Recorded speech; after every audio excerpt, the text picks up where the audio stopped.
নমস্কার বন্ধুরা, welcome to my channel.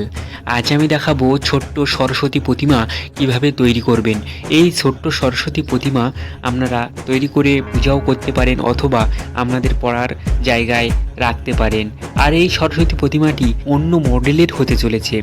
আর এই 2024-এর সরস্বতীর মাধ্যমে আমি আমাদের সবাইকে জানাই হ্যাপি নিউ ইয়ার। তাহলে চলুন শুরু করি নতুন ভিডিও। দেখতে থাকুন ভিডিওটা। যদি ভালো লাগে অবশ্যই কিন্তু লাইক শেয়ার করতে ভুলবেন না, আর কমেন্টে লিখে জানাবেন। তাহলে চলুন শুরু করি আজকের ভিডিও।